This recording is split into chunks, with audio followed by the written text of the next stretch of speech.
With more on what this news means for the Jets, let's head to Winnipeg and bring in Danielle Bain. Danielle, since Connor Hellebuyck joined the Jets in the 15-16 season, no one has started more games for his team. 43 games more than Bobrovsky and Vasilevsky, who are tied for second. What was the mood at the morning skate after the players got the news?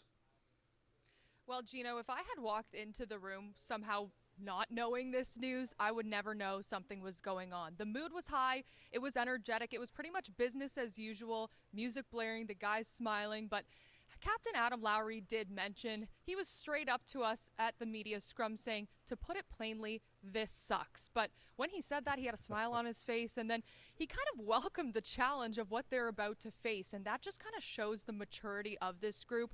And you could really tell they're not squirming. They're not overly worried. They're welcoming the challenge because that's what they've been doing all season long with the injuries that they've had to start.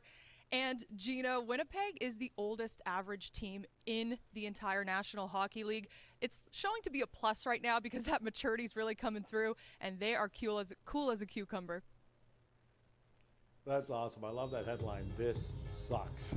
A lot of pressure on Eric Comrie now to carry the load. He's never started more than 20 games in a single season, but he's got a solid .908 save percentage right now. Very respectable .914 in relief last season. What's the feeling about him taking on this extra workload? Okay, so both Josh Morrissey and Adam Lowry said pretty much the exact same quote. They said, we have all the confidence in the world in Eric Comrie. And I know players can say that sometimes, and you may question, are they telling the truth? But both of those players had actual evidence and reasons to back up that claim. Morrissey saying that when you come to practice, Eric Comrie almost every single time is out on that ice 30 minutes ahead of time, working one-on-one with their goalie coach. He doesn't try to fly under the radar, and he's kind of like the exact type of backup goaltender you want. Someone that puts in the work, someone who continues to get better. And then on top of that, you look at his relationship that he's been able to grow with Connor Hellebuyck. Comrie has mentioned that they've been really close over the years and that he's learned so much from him. They spend a lot of time together and they're constantly talking about how he reads the game, how he reads other teams. And he has said that that has really allowed him to become a better goaltender. We'll just have to see as he takes on this heavier workload. It doesn't look like Kevin Cheveldayoff's going to look outside the organization, so Scott Arniel's got to figure out a way to hold the line while Hellebuyck's out.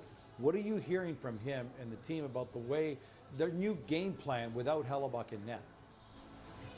So they're not going to adjust anything, really big here. They're just really going to continue to focus on building that defensive game. And all three people that we spoke to, Scott Arniel, Josh Morrissey, and Adam Lowry, have said that they're really happy with the way that their defensive game has gotten up to this point. But they really want to continue building that because when you have someone like Eric Comrie coming in, they have the confidence in him. But if they don't play well in front of him, especially at the beginning of this kind of 4 to 6 week span, things can really start to snowball. So they want to do whatever they can to tighten up defensively and build that defensive game as they get set for a pretty hectic and busy schedule in the next few weeks.